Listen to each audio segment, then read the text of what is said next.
for me mama akwaba ediba Xposed so unia be malimo elikem kwame amega ena matwe ede abro na Osofo Kyiri Abosom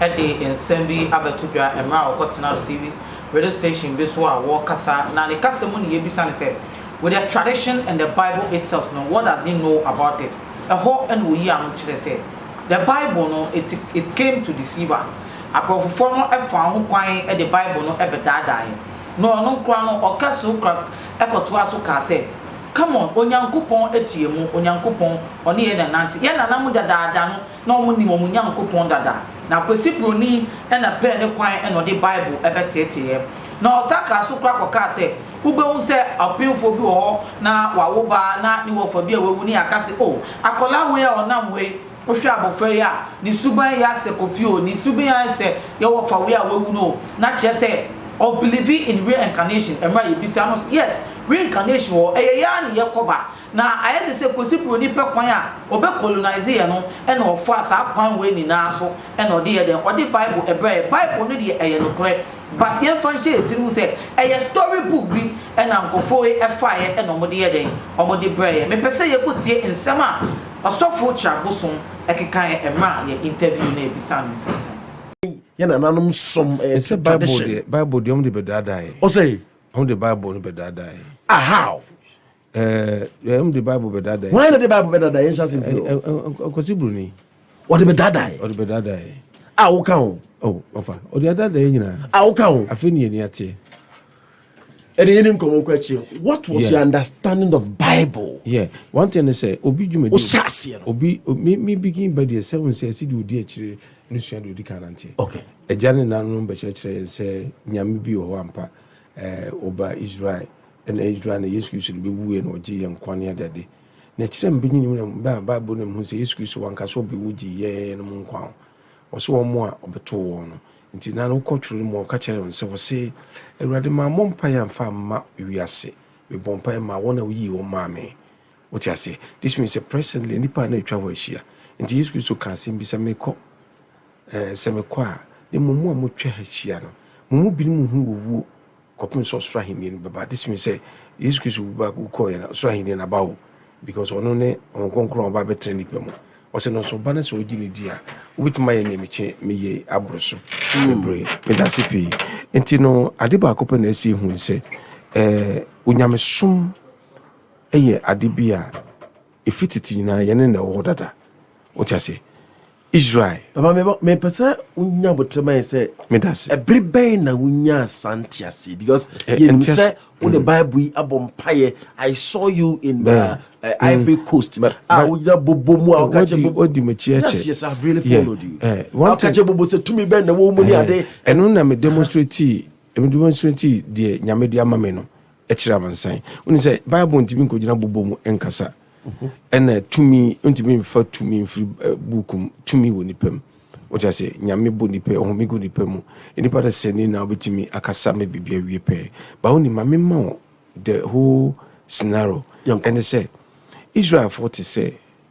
seven previous before our mokakodi asante vonzem na nyame asoma wo se ko ni ku yombra okono onam nkokọ onam nsanwom ofa akono oto aso akoduru dwuso ansa na akoduru Israel ayi kumase okono asante yin kan wie ya oje omaba no odom be nwan be fa samankese eto mu ana yem figira na akoduru Israel memu nti si etworo san ko fui nko aho asembre ne a enu nyamesom ya bodama na san kokọ na etwa mu koye me ba o obi eji sasemi tumu na se nipa na badam mombusa se wabod ya boda bibusa is a question because ya nyin tumu se no ni nyamesom sa obi a yanko yi obi because wete na Moses not media na sase so ebra Moses eko Israel for no otratra nkuru bibre ne nyame gusu ye adwuma edu ba bi kura Moses beduru ye no na se Jetro obeto no obusa na se ana nko adwuma odi aso awon sa wombre chiche mma bi mu nye uti ase this means unyame man assignment peculiar assignment for these peculiar people and his name we ase wo ho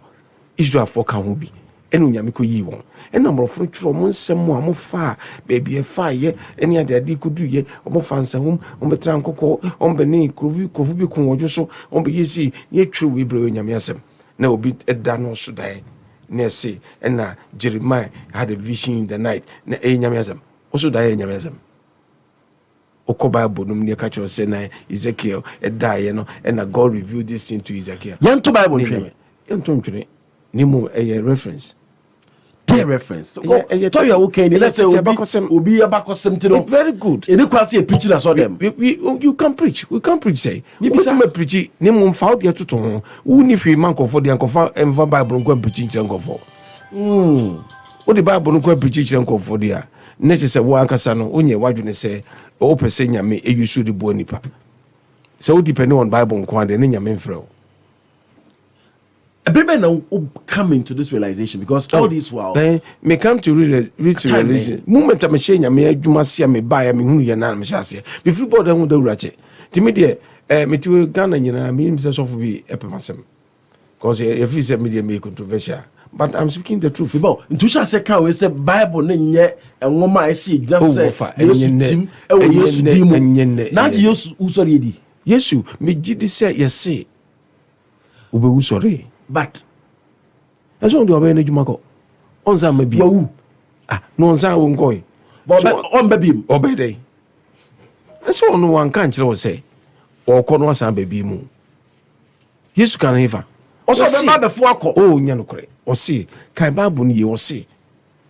media fi wo trambia bebre enkente sa enkama ka kire mo se mi kusiesie baby amamo na baby amekọ no nkama befo akọ obi ka cho sem papa fie e wo mansion sa akọ abenye baby atrentin nkente sa sisi baby amamo na se ogusisi baby amamo ene asofo no momodra no monko because Yesu wi obi akonye ki wo Yesu wo ne say wa be adwuma na yabo na kuno e na okọ baby baby wonya for the say enwan so oyebo obi na tro bre so affordable njo ya affordable dwan na wonya affordable dwan obi na tro bre say affordable ye no ni eni hobi ye bre so hu mawu mu no fie nya bi nto aso o ti ase we were not there obi na say yes asem ye mfa nya adwuma opo honkunkura Bible kan ye ja oba honkunkura ogidi otimu oye adwuma oye Nyankopon prekope otimu honkunkura ne timu na Yesu de Nyankopon de otimu oti ncha oni ya na honkunkura oni spirit wo mu sisi se wo momotena na de ye ne mapae honkunkura odi ye bone so ese bonsamu oti ase sisi Nyankopon de bia me kan ko fosi Nyankopon ti heaven na so munye serious the brain nyame bo heaven not heaven nyame ni heaven heaven you believe in heaven and hell heaven and hell what's asase so what's asase we ye ni baby akọ wo ofa onam ko ne onam enetie ko ne tiem so consume okra no ko eja ne nchen the spirit just goes back to the Lord because ni mu na everybody enti next obi nyi se ofio na se efie na so ho me ho papa na sa ko ura kwara na nyi se no no so betron se sa kwara we de the super to say of a yesu ko to say Mr. Frimpong na oni bat akwara we de se ni ye nyina to say ye ofa bi awuko hu ma na te ofa num no asan ba bi njo je reincarnation di mi jedi ye cast reincarnation and only then to you understand and only say ni pa da se ni webu na oni ho na ohonhom no ekọ na samba abetre nipa mu na ye adwuma de tie ne se ye mfa ne se Yesu Kristo esmanko a onkonko ntimi ma okay Yesu wuko obi wi na adwuma okọ ye pe obi nso onkonko na ba obetre mu wosu ba be ye bi to aso asena na oka ase na obubu ani bi so na to nante ye oka na ye de nso aduru so obi nante ye o ja se ntimi de mi hunu se nyame hu mu gusu ye adwuma nyame basa eye adwuma enam nipa so ne be enye de wowu kọ ede so na eye ene etiasi